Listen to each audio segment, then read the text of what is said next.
Hari ini kita akan bahas tentang convolution neural network. Tapi sebelum masuk ke situ, saya pengen kalian benar-benar paham multilayer perceptron. Ini sering disebut juga feed forward neural network. Neural network yang feed forward ya, berjalan ke satu arah gitu. Oke, saya akan pakai tools ini dan ini juga bisa merangkum semua yang kalian perlu tahu di multilayer perceptron. Oke, setelah ini kita akan masuk tentang topik mengenai convolution neural network, bagaimana membuat neural network bekerja untuk image. Ya, oke, semuanya start dari data.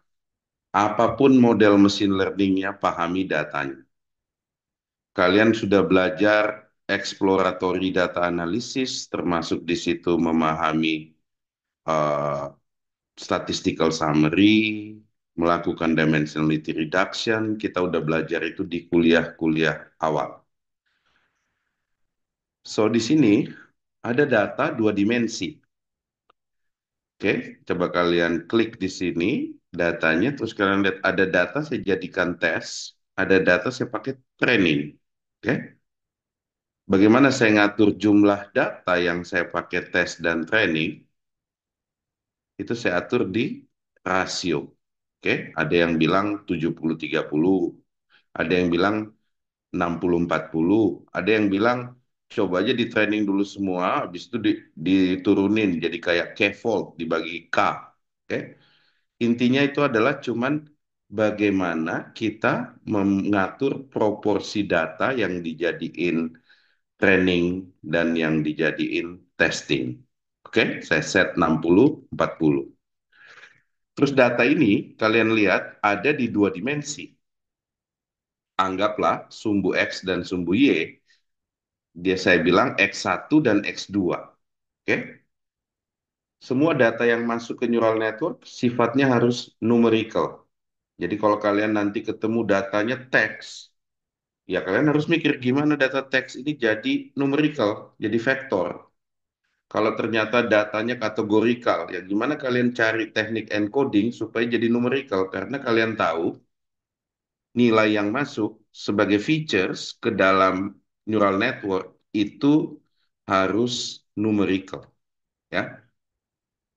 Kalau misalnya saya punya data ada kategorikal, misalnya perempuan atau laki-laki atau jenis-jenis produk gitu kan, kalian harus bikin perjanjian bahwa jenis produk ini kita encode jadi 0 sampai 10, misalnya.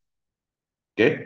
Karena yang masuk ke neural network itu numerical. Di sini case yang sangat sederhana, dua dimensi, X1, X2.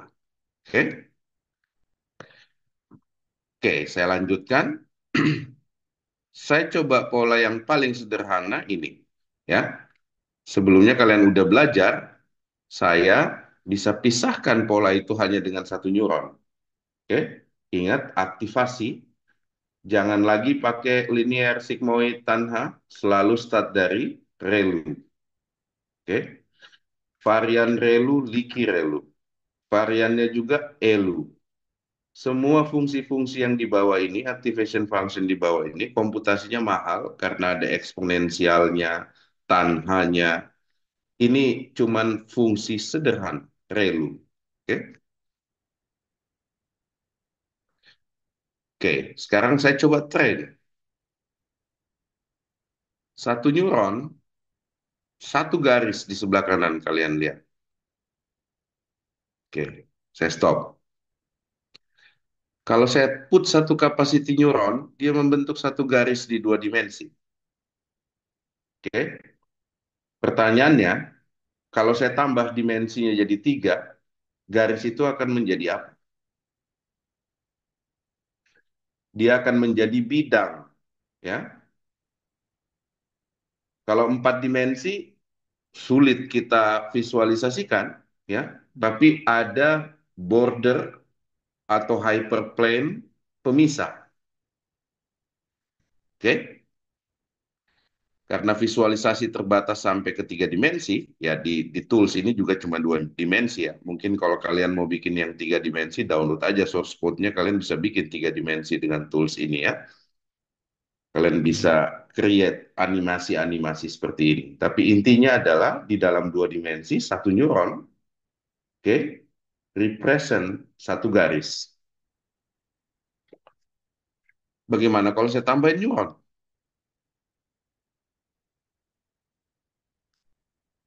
Oke, saya train, lihat kayak ada penggabungan tiga garis.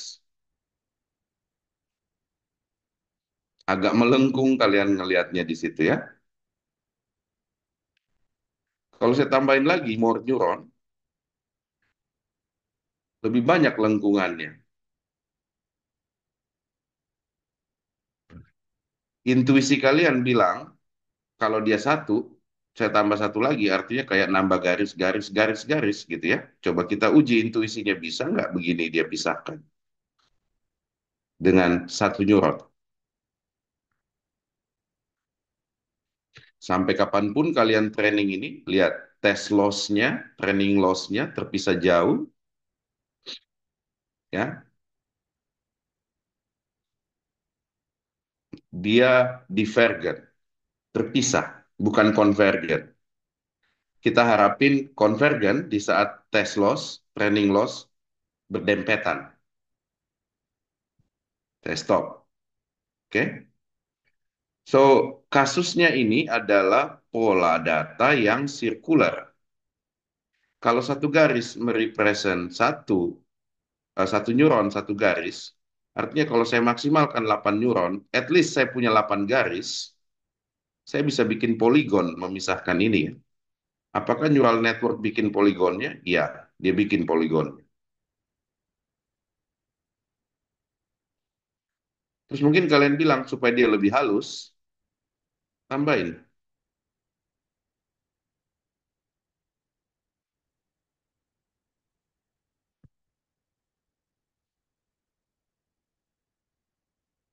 Oke? Layer terakhir yang kalian lihat di sini namanya output layer. Output layer biasanya sesuai jumlah label, ya. Jadi kalau di sini ada label kuning dan biru, outputnya harus ada dua.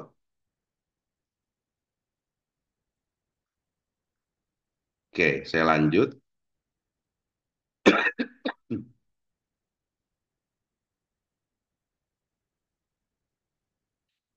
Oke,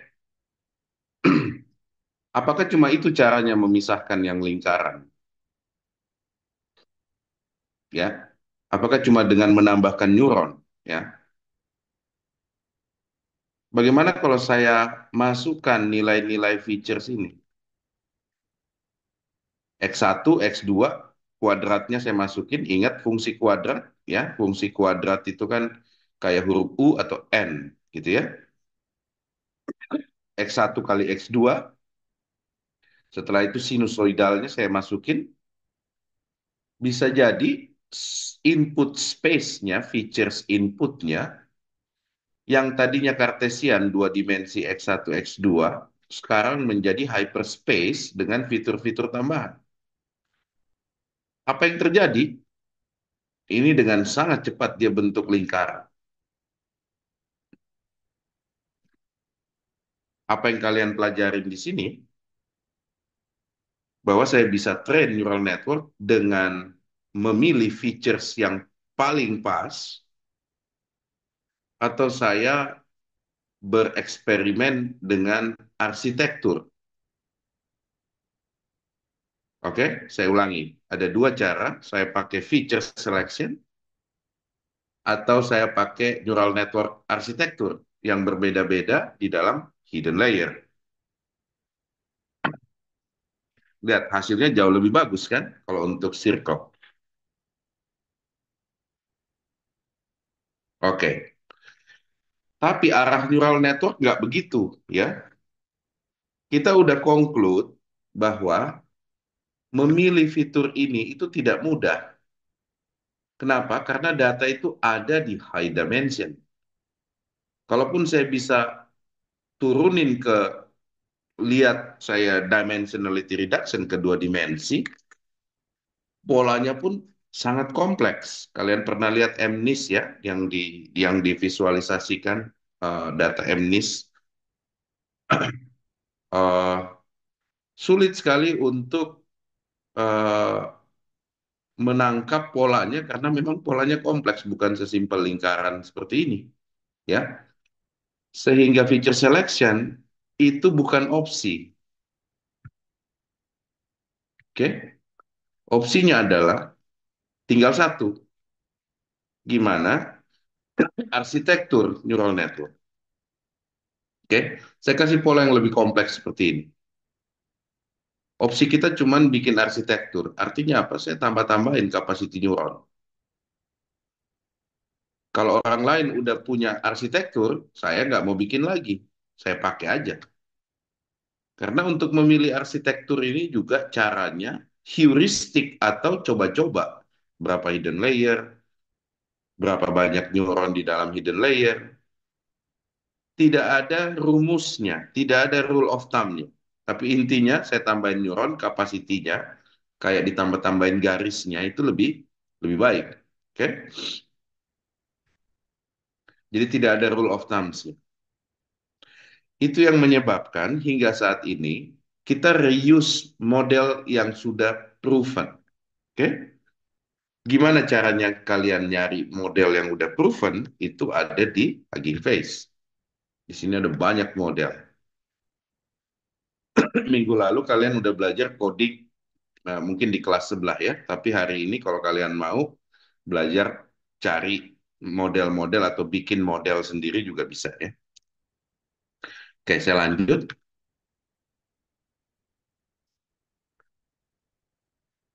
Oke, jadi yang kita lakukan kalau kita punya data dan punya tugas pemodelan, kita nyari proven model.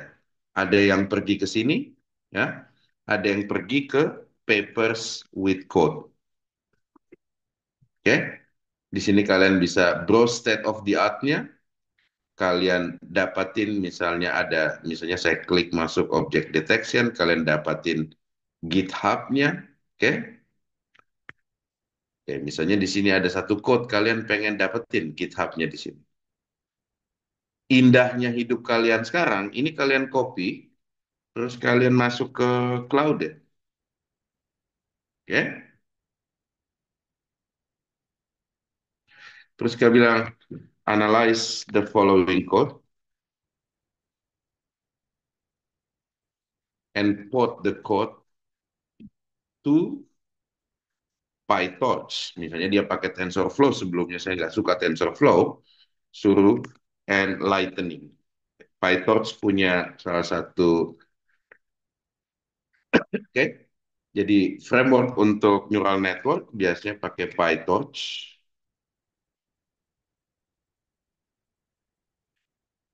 Oke, ini nanti silakan belajar juga sama Dava, PyTorch, dan ada satu lagi PyTorch object oriented namanya PyTorch Lightning. Oke. So saya udah pernah belajar ini, saya udah tahu code-nya bagus dan saya bilang ke cloud ya, analyze the following repo, put the code to PyTorch and Lightning. Nah, oke, biarkan dia yang bekerja.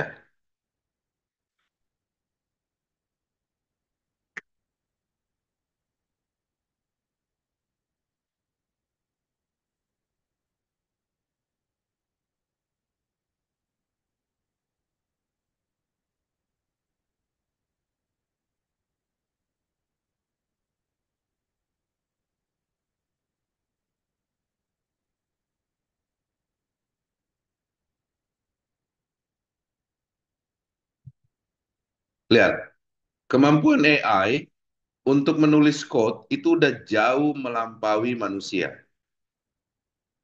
Tidak ada gunanya kalian kompetisi sama AI seperti ini ya. Kalau saya kasih tugas kalian ini ada PyTorch code-nya, awalnya saya pengen pindahin dari TensorFlow ke PyTorch, kamu butuh berapa lama? AI saat itu juga dilakuin, ya. Ini dia lagi porting, oke? Dan yang menarik juga di zaman kalian, kalian udah punya tools kayak Windsurf atau Cursor, ya, di mana sudah terintegrasi sama AI, oke? Ini saya kasih lihat, saya lagi coding untuk bikin memory server pakai Rust, ya. Sekarang bukan lagi code manual, tapi saya bisa bilang ke sini, saya suruh dia compile ya. Kalau ada error, saya suruh dia benerin.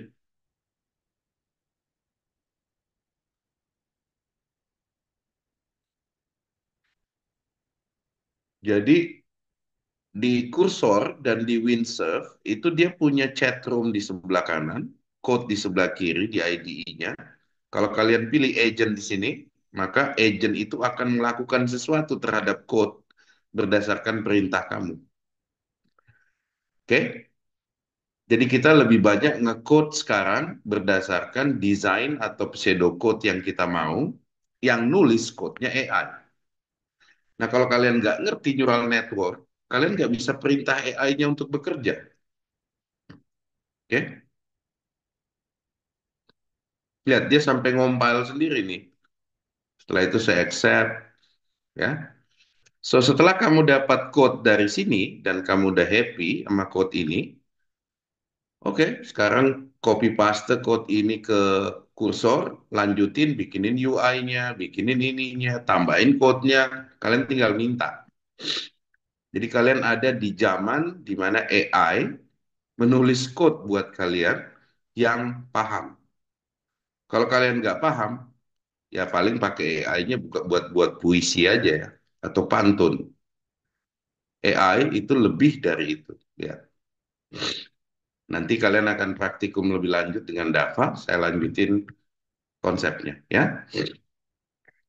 So, tidak ada orang bekerja di industri itu bikin model dari awal karena mereka tahu itu lama, kecuali organisasinya adalah research organization. So, biasanya kita akan pakai framework seperti PyTorch dan Lightning, ya. Kita akan lihat contoh-contoh code yang ada di Hugging Face. Kita akan adopsi, modify, make it run. Bukan develop model dari scratch. Kenapa? Itu udah terjawab di sini. Karena apa bedanya arsitektur ini sama arsitektur yang ini? Kalau saya kurangin, ya, saya harus training lagi. Saya butuh GPU lagi. Saya butuh cost lagi bayar GPU untuk nyari tahu akurasinya bagus nggak.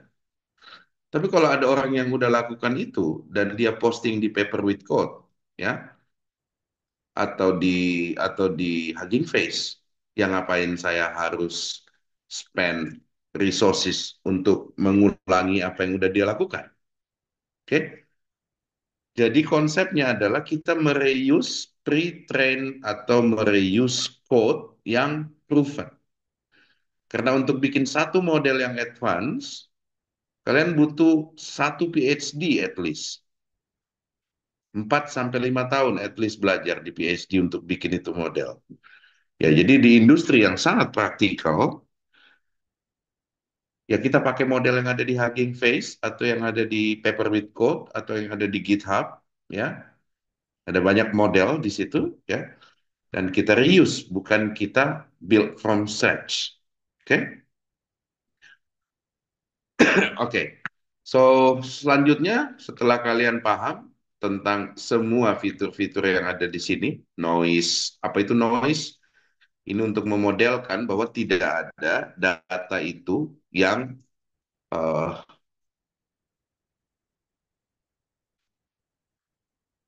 tidak ada data itu yang tidak ada noise-nya, ya. Jadi kalian kasih noise. Noise part of the game, ya.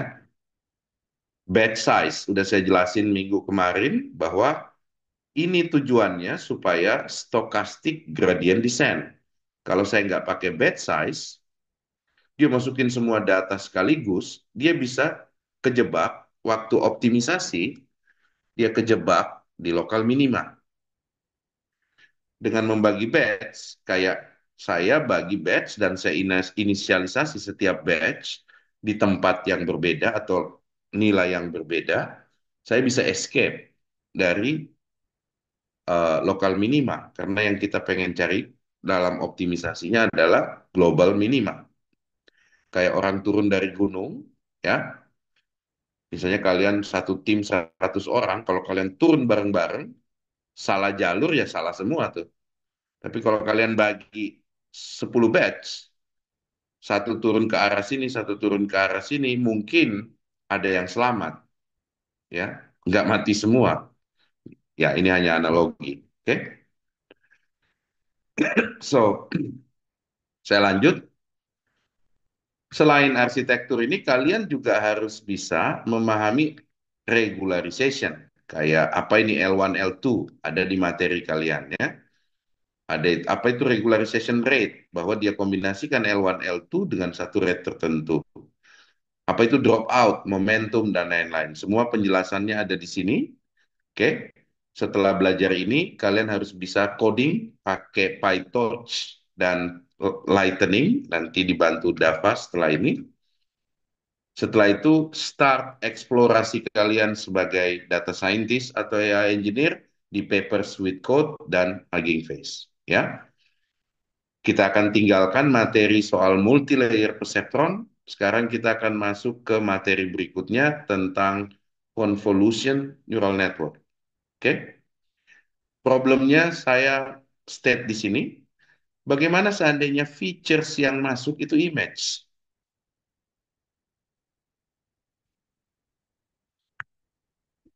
Oke,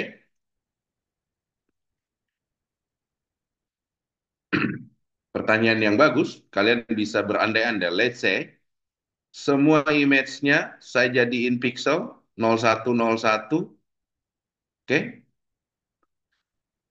Saya masukin ke hidden layer langsung. Jadi image-nya udah langsung jadi features aja setiap dia punya ini, ya. Kayak gini, oke? Saya train pakai MNIST dataset.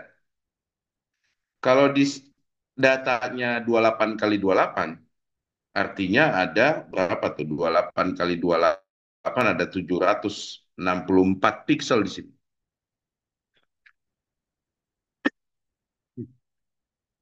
Artinya input layer 764 dan dia kasih hidden layer satu. Oke, ini udah output layer. Dia train modelnya. Ini yang terjadi. Ini dia bilang angka 9.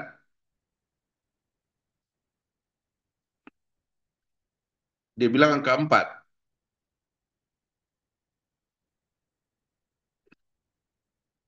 Benar, dia bilang 2. Dia bilang 3. First guess-nya ya. Kita ada isu soal akurasinya. Ya, bukan nggak bisa saya masukin. Kita ada isu soal akurasinya. Oke. Bagaimana kalau saya bilang sebelum dia masuk ke layer yang apa di sini disebut fully connected ya. Ini sebenarnya multi layer perceptron nih, fully connected layer ini.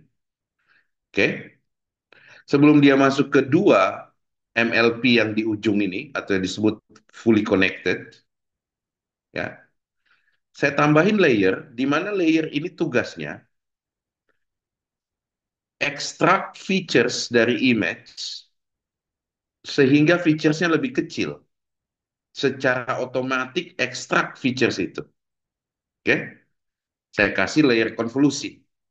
Saya kasih downsampling, konvolusi, downsampling. Ini kayak features automatic features extractor sehingga layer pertama di sini ini panjangnya cuma 50.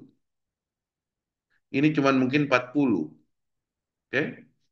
Node-nya atau neuronnya. Sementara di sini 700-an tadi ya. Jadi dia ekstrak. Nah, ini yang disebut convolution neural network. Dia tambahin features extraction. Oke, siapa yang bikin ini? Namanya Bapak Yan LeCun ya. Kita coba cari Bapak Yan LeCun.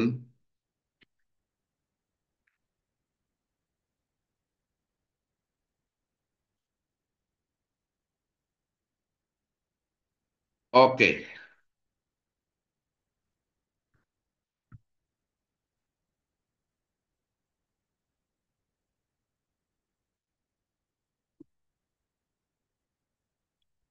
ini tahun 1989.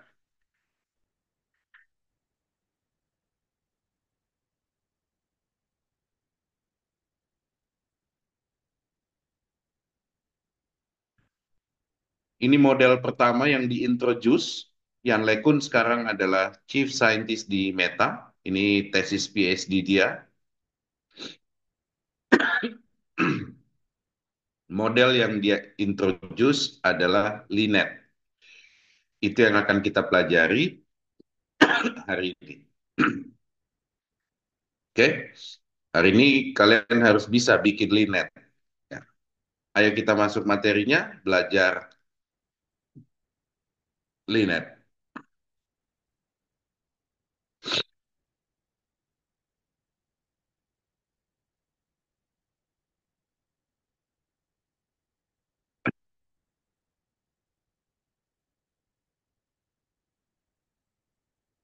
Oke, so problem yang akan kita handle dengan computer vision adalah klasifikasi. Saya kasih kalian image, kalian harus tahu itu image-nya apa. Itu cat atau dog atau duck.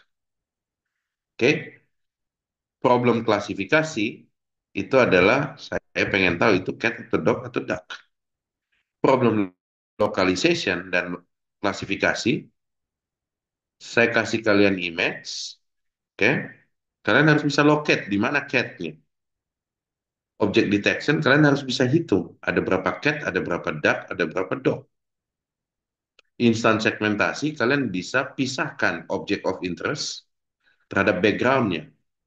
Ambil gambar image-nya doang atau ambil gambar duck-nya doang. Problem ini yang disebut computer vision ya. Jadi kalau kalian masuk nanti di paper with code, kalian lihat di sini state of the art, computer vision aja ada 1900, hah, banyak sekali ya, tas. Yang saya taruh di slide itu cuma 3, 4 bagian besar. Tapi kalian lihat di sini, banyak sekali ya. Dan ini keep coming. Oke? Ribuan tas bisa kalian lakukan dengan computer vision. Begitupun kalau kalian masuk ke Hugging Face, banyak sekali. Oke? So dulunya orang bekerja untuk ini, kita pakai SVM, pakai machine learning klasik. Setelah itu ada multi-layer perceptron. Oke? Problemnya, fiturnya terlalu banyak, akurasinya jelek. Karena per pixel saya masukkan. Ya, itu yang terjadi di gambar sebelah sini. Ya, saya input, masukin features langsung sebagai features, langsung ke output. Jelek hasilnya. Tapi ternyata Yan LeCun proof 35 tahun yang lalu, kalau kita tambahin automatic features extraction, supaya kecil jumlah features yang masuk ke dalam MLP atau fully connected layer, it works. Nah, tim research engineer di Google waktu itu tertarik dengan kerjaannya LeCun, akhirnya mereka ngumpulin image 22.000 kategori, 14 juta image, bikin lomba gimana caranya arsitekturnya LeCun bisa lebih tinggi akurasinya. Pemenangnya kasih duit, bikin kompetisi yang namanya ImageNet Competition. Datanya dibuat challenging. Kadang ada iluminasi, ada deformasi, ada occlusion, background clutter. Karena memang data dari Google ya, nggak diapa-apain. Oke.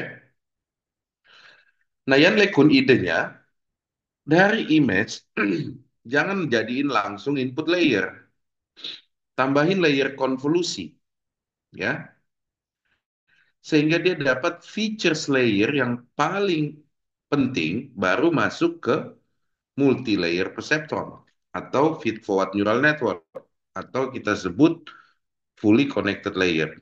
Oke, idenya sesimpel itu yang tadi saya tunjukkan. Bagaimana convolution neural network bekerja supaya kalian tidak panik dengan matematiknya? Saya lihatin dulu how it works.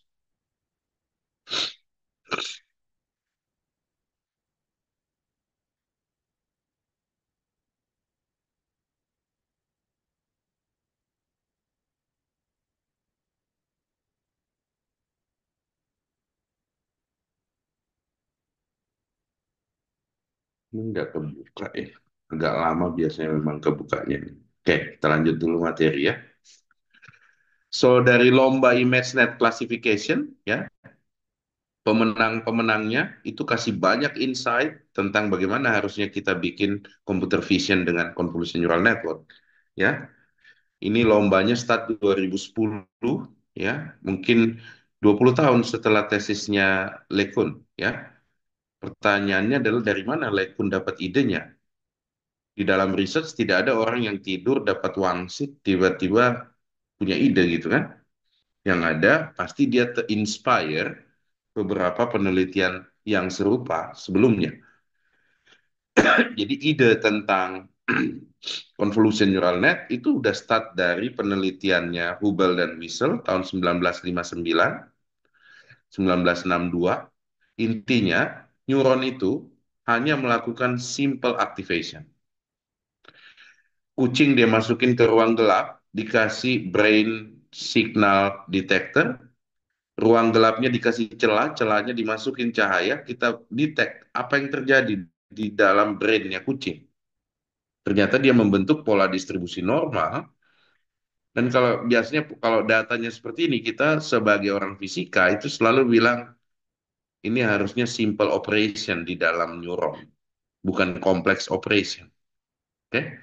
Cuma neuronnya aja yang banyak. Kira-kira seperti itu. 1980, Fukushima, dia bilang, otak manusia itu seperti punya lapisan-lapisan layer-layer ya yang disusun-susun. Dia belajar dari neural scientist.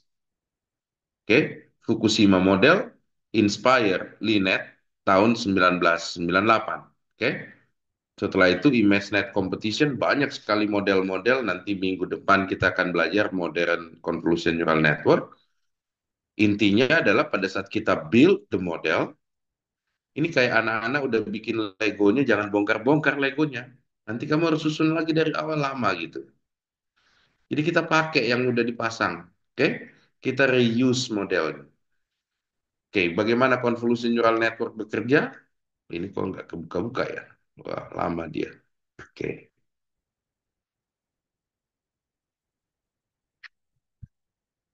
kenapa lambat sekali internet? Oke, ini ada animasinya di sini bagus.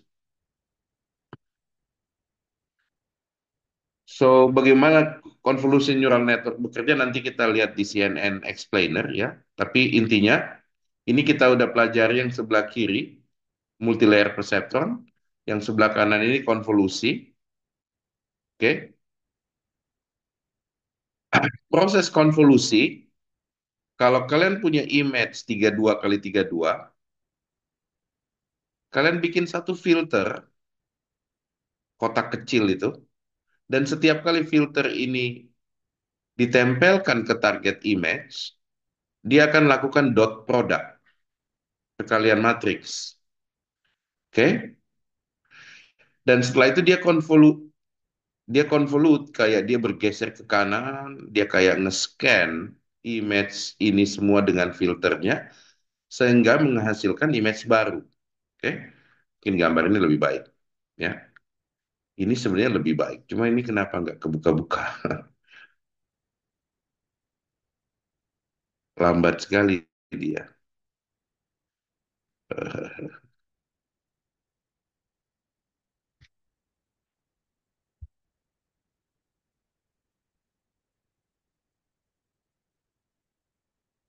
Lambat. Oke, ini ada matematik operationnya di belakang. Nanti kalian saya harap bisa buka sendiri ya. Ini Dava. Eh, saya lanjut dulu. So, saya tentukan suatu filter yang kotak biru ini, ya. Saya tahu dimensinya, saya tahu dimensi image-nya. Kalau dia berwarna ada RGB-nya dikali 3, 32 kali 32 kali 3. Oke. Setelah itu saya ambil filternya, saya tempelin, saya dot product ke situ. Dot matrix menghasilkan skalar. Artinya setiap kali saya visit ke situ, saya ngasilin satu nilai skalar. Dan kalau saya geser ke kanan, turun ke bawah sampai semua area target saya datangin dan saya lakukan dot product, maka saya dapatin matriks yang baru. Oke? Proses itu yang kita sebut convolution. Bagaimana kalian bayangkan? Bayangkan ada papan tulis di sekolah atau di kampus. Kalian punya sticky note. Sticky note-nya itu adalah filter. Kalian tempelin sticky note. Setiap kali nempel, hitung matriks dot produknya. Setelah itu geser ke kanan sampai semua area di papan tulis dipenuhi oleh sticky note. Oke? Hasil perkalian matriks sticky note terhadap papan tulis itu hasilin image baru. Oke?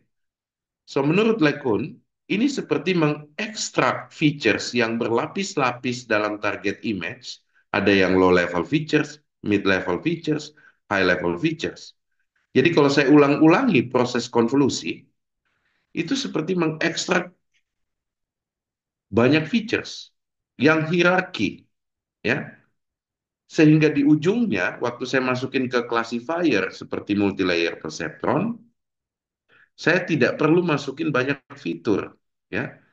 Ini visualisasi dari apa yang ditangkap oleh si uh, convolution process. Oke, udah kebuka. Finally, dari satu image, oke, konvolusi pertama, lihat, dia seperti nge-scan. Setiap kali dia visit ke situ, ya, dia visit ke image itu, dia akan produce another image. Oke, lihat. Kalau dia masuk sini, dia akan produce another image. Nah, image-nya setelah itu saya aktivasi pakai relu. Relu kan fungsi aktivasi ya, itu seperti membuang hal-hal yang nggak perlu. Oke, setelah itu saya konvolusi lagi. Model yang diusulkan oleh Jan LeCun tahun 1989 itu dua kali konvolusi dan dua kali relu. Setelah itu masuk ke ujung, ya. Tools ini baca, pelajarin sampai kalian paham proses konvolusi. Oke? Selain convolution, ada proses namanya pooling, layer pooling. Pooling itu ngecilin image, downsampling. Caranya simple, kalau saya dapat image sebelah kanan ini, ambil aja nilai paling tinggi. Itu yang namanya max pooling. Misalnya di sini ada image 2 kali 4, ya, 4 kali 4 pixel. Saya downsampling 2 kali 2 max pooling, artinya saya ambil nilai maksimum aja. Jadinya 6834. Oke? Yang disebut convolution neural network menyusun layer konvolusi, relu berkali-kali dengan cara coba-coba sampai ketemu arsitektur yang terbaik. Oke? Tentu saja akan menghabiskan GPU, menghabiskan waktu untuk coba-coba. Jadi orang jarang sekali build dari awal. Pasti dia reuse model, ya. Kalau sekarang di industri banyak sekali yang pakai misalnya Ultralytics, YOLO, Ultralytics.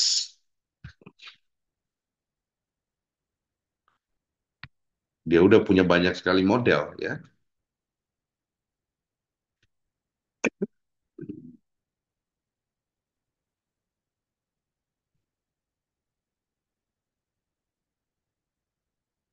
Kalian bisa coba upload data ke sini dan train your own data pakai Ultralytics ya. Ini modelnya panjang. Oke. Oke.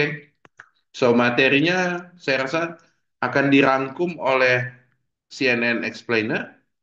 Kalau kalian senang baca buku, silakan baca buku D2L. Oke. Ini dari Alex Mola, orang dari uh, Berkeley kalau nggak salah. Ya, dan dia sekarang di Amazon ya. Oke. Buat tell you, tim asisten tell you bikin deep learning via RAS. Terinspirasi dari bukunya Berkeley, D2L ya. Kalian bisa baca apa yang saya jelasin tadi di chapter 5. Oke, jangan takut kalau ini pakai RAS. Ingat, copy paste RAS-nya minta ke Python udah selesai ya. Begitupun sebaliknya, copy paste Python minta ke RAS juga udah selesai sama AI seperti Claude, Gemini. Gemini sekarang udah bagus katanya untuk coding, saya belum coba. You can try Gemini 2.5 ya atau GPT. Oke, di sini ada penjelasan apa yang saya ceritain tadi. Oke, that's it kuliah hari ini. Saya sudahin sampai di sini. Silakan lanjut praktikum dengan Dava. Nanti yang deep learning juga lanjut. Sebaiknya deep learning nanti belajar tentang LangChain. Ya, transformer udah kemarin di deep learning langsung aja di praktikumnya ya, Dava ya. Saya nggak bisa ngajar deep learning hari ini karena ada wisuda. Baik, Kak. Jadi ya, jadi yang untuk machine learning ini make sure teman-teman semuanya bisa vibe coding, bikin linet pakai MNIST ya. Oke, saya sudahin sampai di sini. Silakan Dava dilanjutkan. Baik, terima kasih, Pak. Oke, lanjut ke praktikumnya.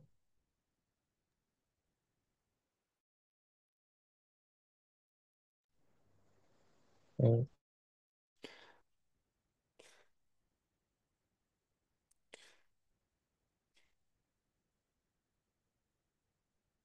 Oke, bagi semuanya kita langsung ke hands-on di PyTorch. Jadi ini sebenarnya kalau kalian ada yang ikut kelas deep learning bareng, jadi ini materinya sama. So ya, ya langsung aja dah. Em, kita coba install library-nya Torch sama Torch Vision di Colab. Kalian langsung coba aja. Ini saya jelasin beberapa lama sih runningnya, jadi daripada buang waktu jelasin code-nya aja. Kita instalasi Torch dan Torch Vision. Beberapa ini ada downloading NVIDIA, jadi GPU training biar lebih cepat. Kalau di deep learning, kalian bisa optimasi trainingnya pakai GPU. Nah, library yang perlu diimport itu Torch, Torch NN, Neural Network, sama Optim. Kita build model arsitekturnya sederhana, jadi kita buat kelas simple neural network. Ini pakai satu hidden layer. Nah, satu hidden layer, eh, inputnya dua fitur, 4 neuron. Lalu kita pakai ReLU. untuk activation functionnya dan outputnya pakai sigmoid. Nah, kemarin kalian sudah coba di TensorFlow board, oke, kalian bisa ganti-ganti activationnya atau apapun dah. Coba-coba aja di sana, itu tanpa code, jadi kalian bisa dapat common sense atau intuitifnya. Terus ini pakai optimizer sama loss function, jadi ini karena dua binary class atau dua class, kita pakai binary class entropy, learning rate-nya pakai 001, optimizernya pakai SGD. Terus ini inputnya ya, ini simple input aja sih. Nah, kita build pakai 100 epoch, terus pas backward ini back propagation-nya. Hasilnya ini lumayan. Hmm, kayaknya ada problem di sini. Ya, dia stuck, dia gak bisa turun kan. Udah di epoch 90. Tapi that's okay. Kita coba-coba aja di sini.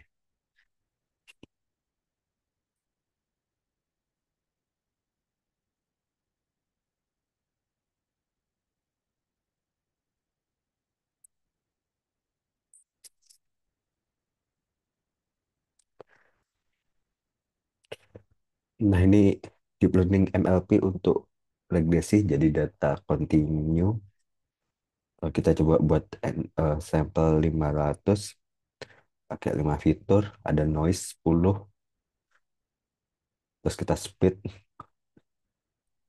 80/2, kita scale. Ini langsung pakai standard seller karena datanya blob atau data sintesis. Terus kita ubah ke tensor setiap datanya, lalu kita load ke trend loader sama test loader. Lalu kita build arsitektur MLP. Kita pakai hidden layer saat dua. Input pertama ada 5 fitur tadi di sini. Jadi inputnya 5, output dari hidden pertama itu ada 32. Terus dari 32 ini masuk ke layer kedua, lalu outputnya di hidden layer 2 itu 16. Lalu ke layer terakhir, karena regresi jadi kita pakai satu layer. Terus ini activationnya untuk layer pertama dan kedua itu pakai RLU.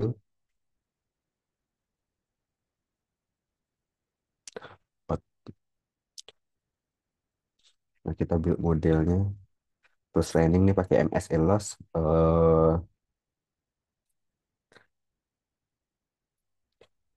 Optimizernya pakai Adam. Landing rate-nya 0,1. Pakai 1 step up.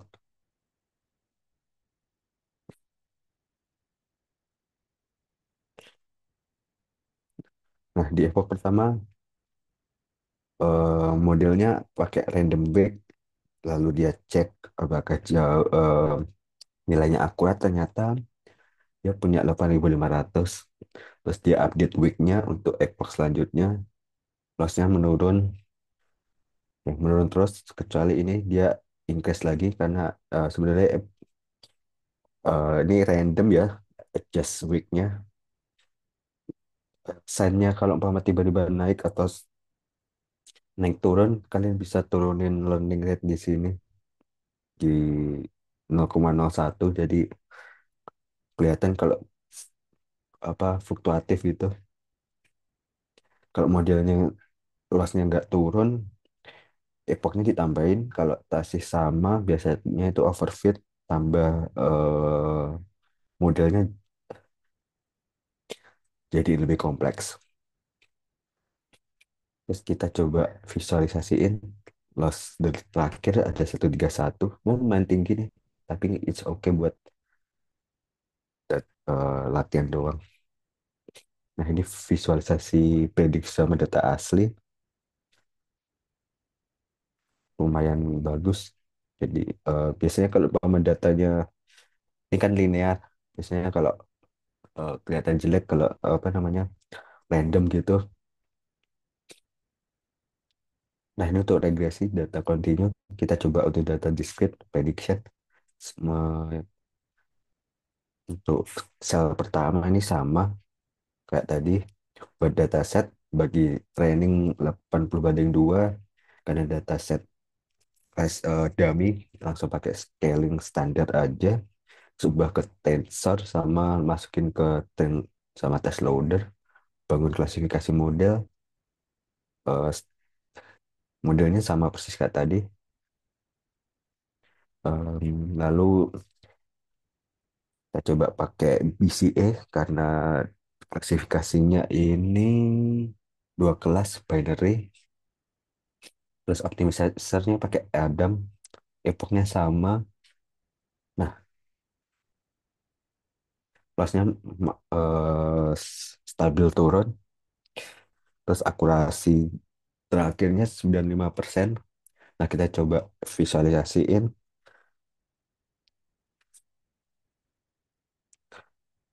Karena 95% ada beberapa kelas salah klasifikasi. Nah, ini kelihatan ada perbedaan perbandingan jumlah kelas. Jadi sebenarnya nggak jauh sih,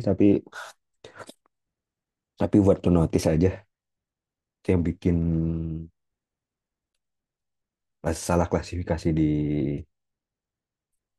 kelas positif ini sebenarnya kayaknya. Oke, untuk model MLP ada pertanyaan nggak sebelum kita jump ke CNN?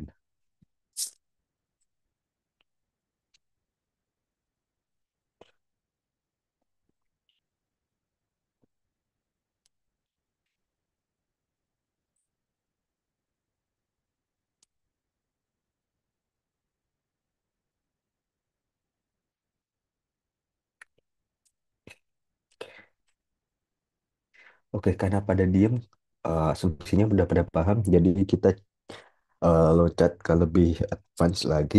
Jadi kalau tadi MLP itu buat taburan data, either itu klasifikasi atau regresi. Nah, pertanyaannya gimana kalau kita punya data yang nggak teratur? Jadi contohnya adalah picture. So, dalam inputan gambar, itu kalian bisa melihat image dua dimensi, itu ada dimensi X sama Y, jadi eh, lebar sama panjang. Nah, setiap lebar dan panjang itu kalian bagi setiap grid, dan itu ada pixelnya. Nah, di CNN paling sederhana itu kita ubah setiap image-nya jadi 28 pixel. Jadi kalau 28 lebar dan panjang itu sekitar 255. Nah, em, jadi picture itu bentuknya setiap em, pixelnya tuh spektrum dari 0 sampai 255. Jadi kalau 0 itu gelap, hitam banget gitu. Sedangkan untuk 255 itu terang banget. Jadi kalau kalian lihat, eh,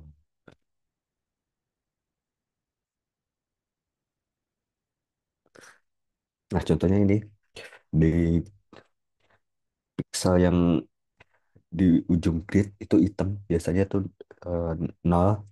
Dan yang terang itu lebih mendekati 255. Tapi nggak semua tulisan tuh 255 pasti di pinggir-pinggir. Itu pasti ada yang sekitar 100 ataupun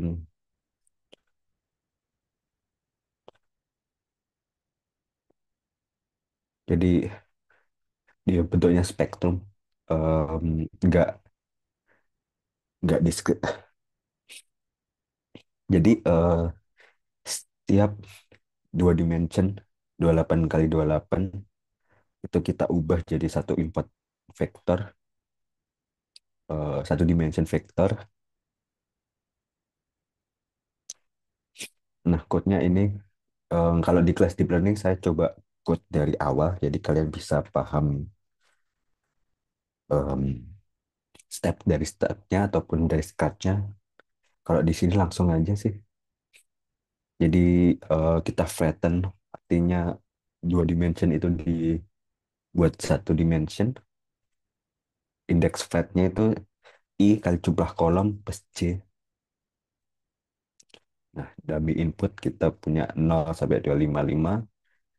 Ukurannya 28 kali 28, reshape ke satu dimension itu. Nah, ini hasilnya.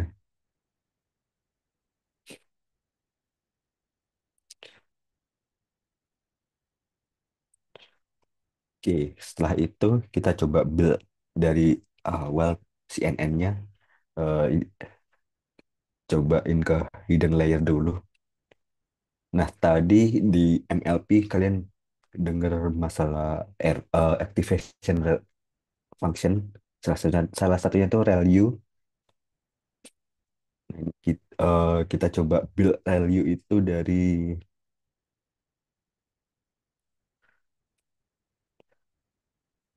Nah, jadi kalau kita punya input di bawah nol, itu kita buat outputnya nol. Untuk input yang lebih dari nol, kita langsung aktifkan nilainya. Jadi kita maksimumkan. Jadi kalau satu, dia langsung ke satu juga. Jadi kayak grafik Y sama dengan X. Untuk yang kurang dari nol ini, Y sama dengan nol. Oke, jadi fungsinya simpel aja. Kalau X kurang dari nol jadi nol, untuk X nol itu tetap jadi nol. Kalau X yang nilainya positif, dia akan jadi nilai X itu sendiri. Kita returnnya X lebih dari nol, lalu kita punya input vektor berupa array min 5, min 1, 0, 2, 5. Nah, berdasarkan fungsi ini, kalian bisa tahu min 5 sama minus 1 ini nilainya di bawah 0, jadi dia masuk ke sini. Nah, berapapun fungsi negatif, kalau masuk ke value itu bakal jadi 0. Sedangkan untuk nilai 0, dia tetap jadi 0. Jadi tiga inputan ini akan jadi 0. Nah, kelihatan di outputnya ini. Sedangkan untuk nilai positif 2 dan 5, dia akan jadi outputnya akan jadi nilai itu sendiri, 2 dan 5.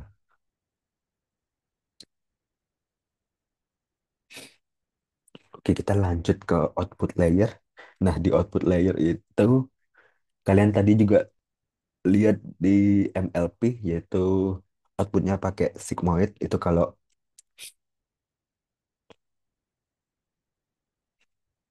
classification ya. Kalau regression tuh pakai linear aja. Nah, di MNIST dataset ini kelasnya ada 10 dari angka kelas 0 sampai kelas 9. Ini kelasnya kita divide per kelas, ada 10 kelas. Jadi kita butuh 10 dance layer. Nah, softmax. Ini fungsi softmaxnya.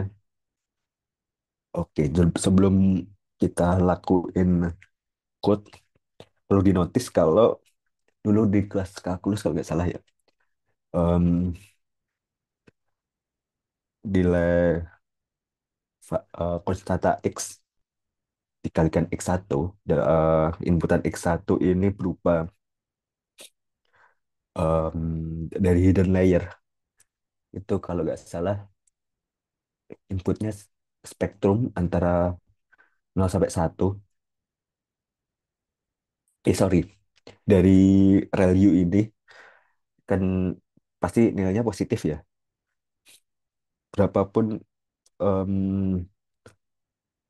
nilai positif, kalau semakin tinggi dia bakal overflow di eh, konstanta X pangkat sorry, konstanta pangkat X1 dan konstanta yang pembaginya ini. Jadi solusinya itu kita pakai trik subtract di max X1 ini biar ke konstantannya ini nggak overflow. Nah, fungsi softmax ini biasa, jadi ubah inputan vektor jadi probabilitas 0 sampai 1. Formulanya ini pakai trik subtract tadi udah dijelasin. Terus ini kode dari persamaannya eksponensial. Nah, ini udah dijadiin subtract biar nggak overflow. X dikurangi maksimum dari X-nya ini, lalu hasilnya dibagi sum dari eksponennya. Jadi kita punya 2, 1, dan 0, 1 ini dari hidden layer sebelumnya masuk ke output softmax itu hidden output layer. Nah, kalian bisa lihat sendiri. Jadi outputnya berupa bilangan desimal yang berkisar dari 0 sampai 1. Jadi dia semakin dekat di angka 1 itu mendekati kelas yang kelas positif.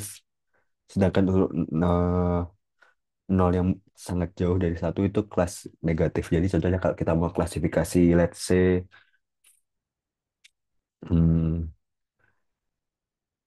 penipuan kredit gitu, kita one hot encoding dulu untuk penipuan itu 1 dan genuine kelasnya 0. Jadi output di softmax yang mendekati 1 itu di kelas yang penipuan, sedangkan untuk yang jauh dari 1 itu atau mendekati 0 itu yang genuine. Nah, tapi kalian harus eh, one hot encodingnya itu harus benar. Kalau kalau salah ntar salah interpretasi output nanti.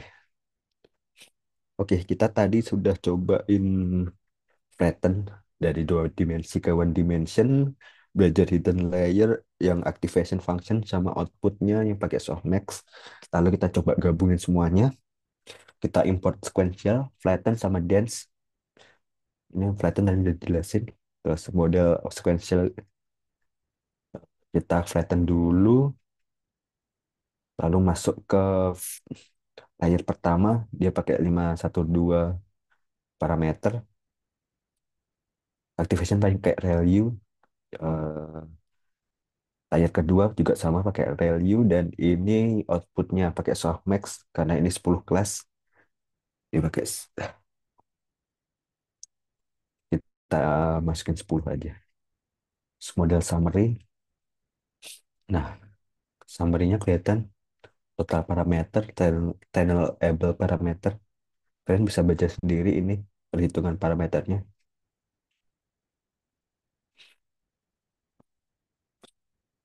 Oke, selanjutnya kita import datasetnya, MNIST, lalu load dataset,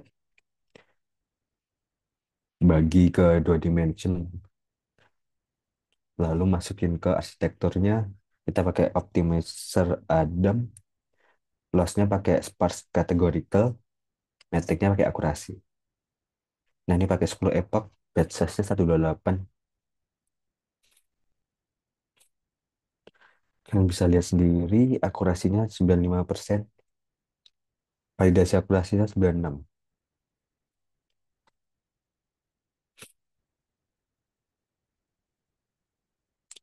Nah, ini untuk MLP. Ya, ini MLP nih. Kita coba lagi yang CNN. Prosesnya sama, 10 epoch juga. Nah, akurasinya nih hampir 100%. Nah, bisa dilihat arsitektur CNN itu lebih powerful untuk structure data. Oke, kita coba bandingin. Jadi perbandingan akurasi MLP sama CNN. CNN-nya itu mendekati satu satu, artinya 100%. Dan kedua arsitekturnya sama-sama loss-nya turun, tapi MLP ini stagnan di sini di 20 lossnya. Untuk CNN dia hampir nol.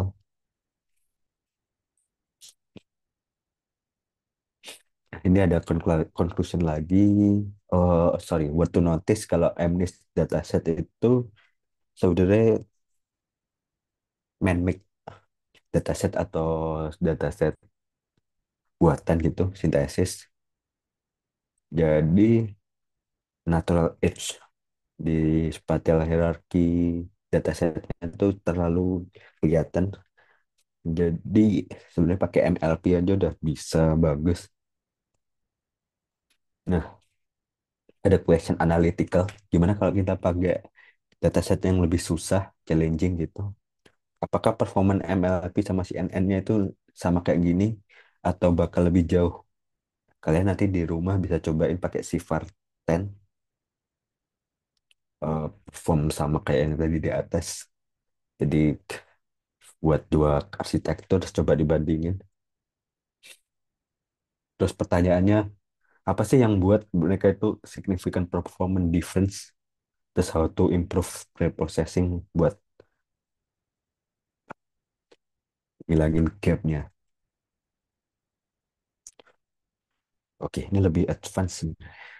So, so far ada pertanyaan kah?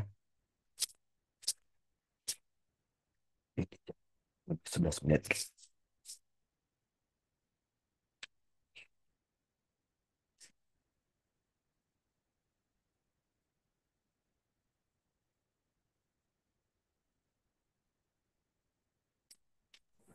Oh Kak, ini bisa di scroll ke atas lagi Kak.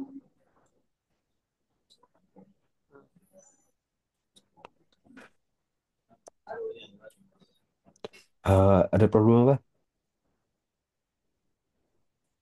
Enggak cuma. Yang tadi kenapa nih error tadi Pak?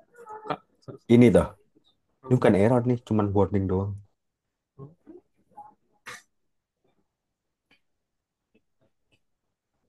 Dia masih, Maaf. dia bisa running kok. Kalian cobain aja nanti. Di GitHub sama, tapi dia ada di folder deep learning minggu ketiga.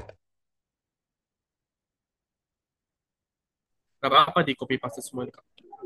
Bebas kopas aja atau coba ketik gitu pelan-pelan. Jadi kalau kalian nanti waktu sidang ambil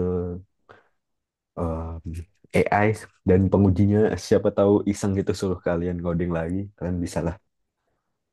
Atau waktu user interview ditanyain technical interview udah suruh nge-code dari awal gitu, kalian bisa. Jadi kalau tadi review kan tinggal panggil-panggil doang. Nah, kalian kalian paham fungsi. Kalau kalian dapat fungsi kayak gini, kalian bisa implementasinya kan pakai NumPy biasa. Itu sih intinya.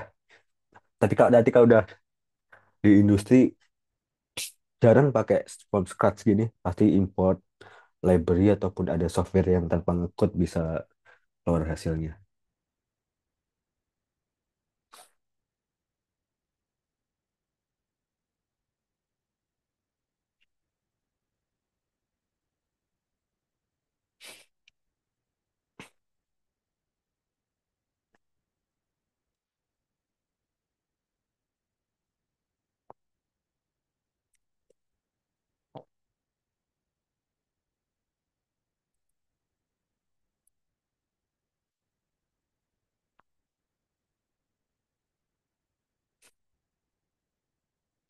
Oh ya, kayaknya setelah UTS ini nggak terlalu kasih banyak tugas kayak yang week-week awal. Kalian coba kelarin aja buku ini, hands on machine learning ini. Materinya lebih lengkap. Soalnya kalau kalian langsung build model, pasti ya banyak yang ngaco sih. Jadi sayang aja buang-buang waktu gitu. Kalian belajar tambahan di buku hands on ini.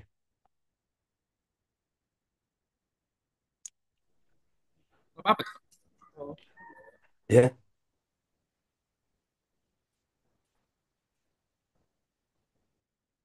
gimana?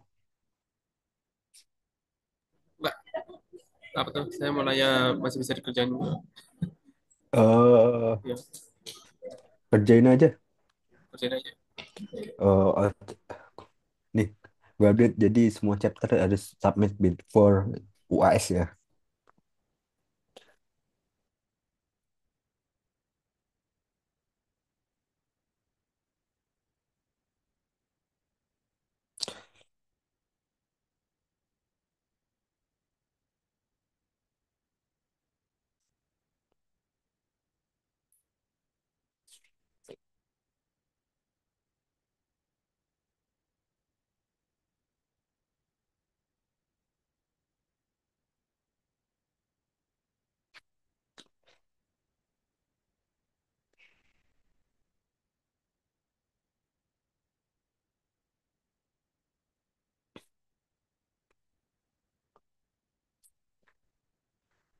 Oke, gue mention lagi. Jadi tugas minggu 8 sampai 16 ini nih, kalian kelarin aja. Itu gampang sih. Code-nya di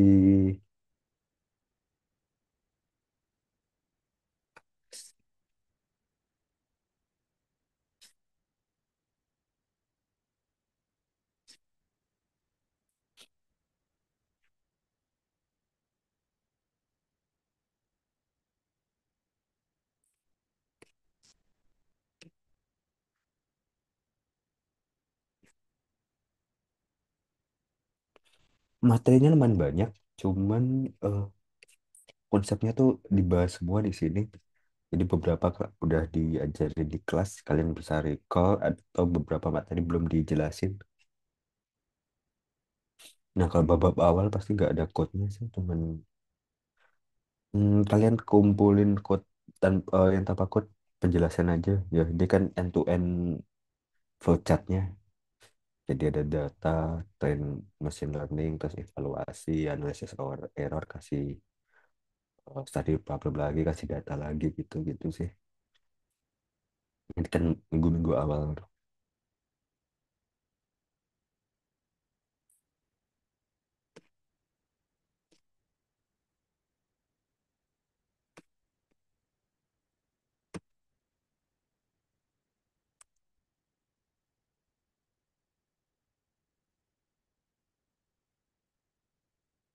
Nah, kalau beberapa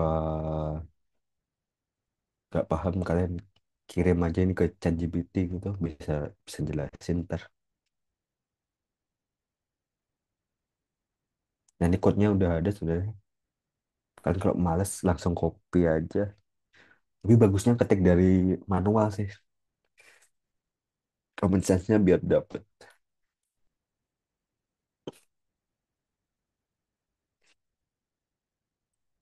Oke, ada pertanyaan? Any question so far?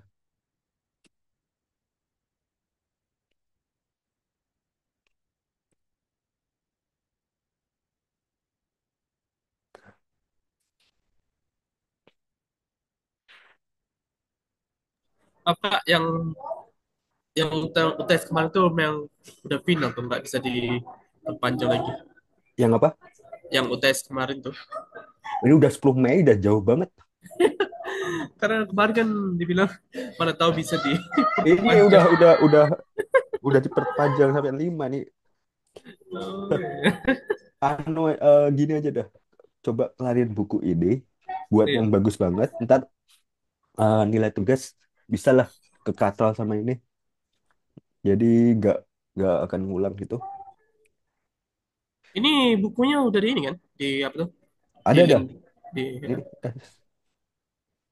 di sini. Nah, ini udah lengkap, baca aja. eh oke, ini waktunya lumayan lama ya. Kalian coba cicil aja dari sekarang. Ya belajar dari UTS kemarin udah dikasih 2 minggu, banyak yang ngerjain mepet-mepet. Cicil-cicil aja kerjain satu chapter gitu. Oke, ini kalau nggak bisa bahasa Inggris, coba translate aja ke ChatGPT gitu. Di screenshot terus suruh jelasin ChatGPT.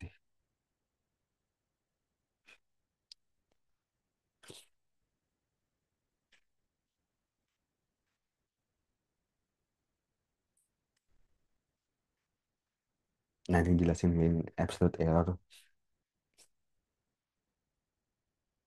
Hmm,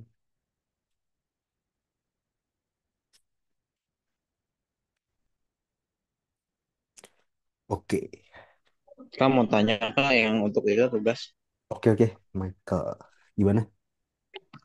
yang buku itu tuh pertanyaannya juga di itu juga Kak buat soal analisis di akhir Di- paper soalnya ada itu ada pertanyaan.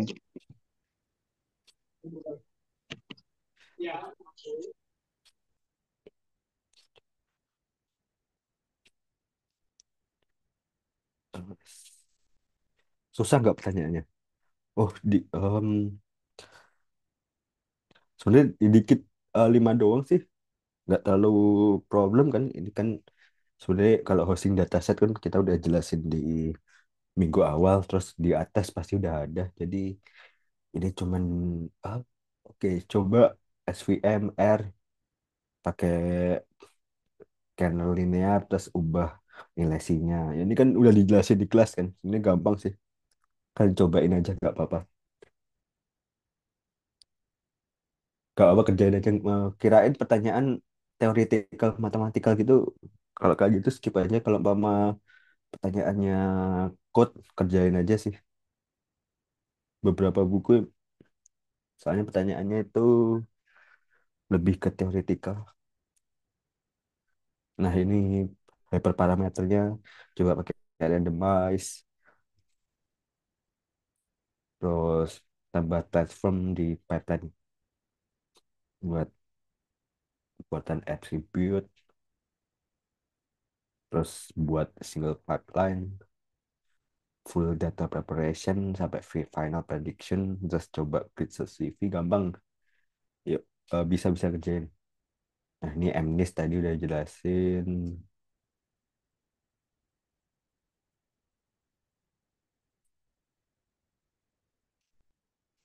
Oke, gampang nih.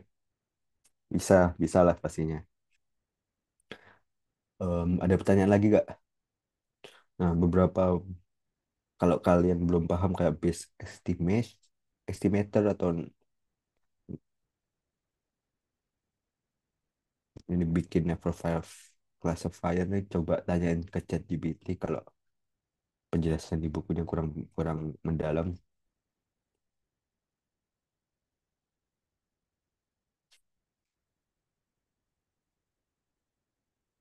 Nah, ini dijelasin setiap metrik tuh hitungannya gimana, kapan pakai precision, kapan pakai recall gitu. Bagusnya belajar pelan-pelan aja, nggak usah ngebut, nggak usah digas di akhir minggu, di akhir apa pertemuan, biar kalian benar-benar paham.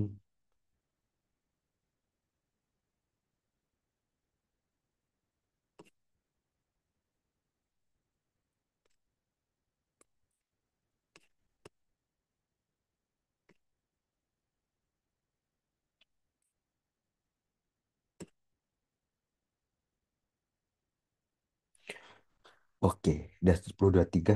Ada pertanyaan lagi gak? Kalau nggak ada, kayaknya kita conclude aja pertemuan minggu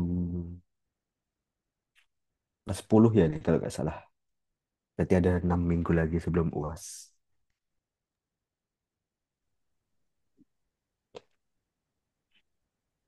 Oh iya, kemarin tuh ada yang cari intern, nggak tahu di kelas machine learning atau deep learning. Nah, Deep, kalian, deep eh, learning ada. oke deh. Namanya Alfikri. Ada. Oh ya, Fikri itu semester lain, semester kemarin ambil machine learning dulu. Nah, Iya.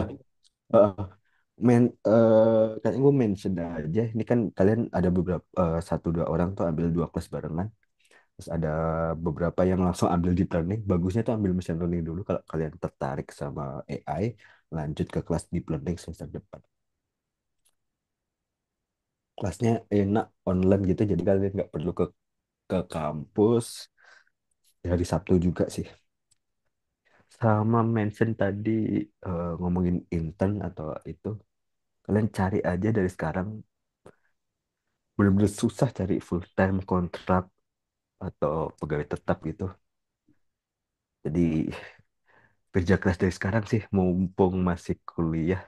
Kita kalau yang masih kuliah tuh sebenarnya kan masih dikasih kayak duit bulanan, duit kos gitu. Kalau udah lulus, kalau mau minta juga agak susah, kayak nggak enak gitu. Udah sekolahin lama-lama masih minta gitu. Kan seharusnya kalau udah lulus langsung dapat kerja.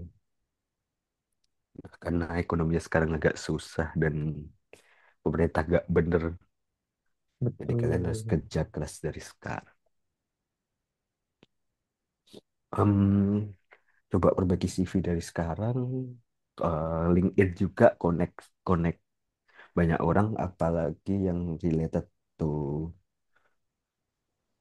subfield yang kalian suka. Umpama kalian suka software, cari orang-orang software itu connect semuanya.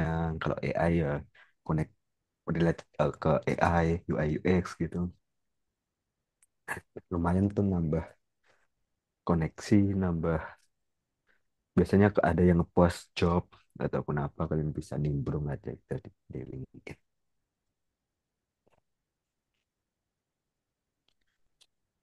Oke, udah 26.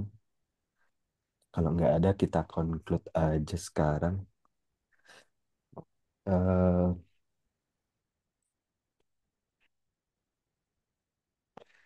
See you next week ya. Happy weekend everyone. Bye bye.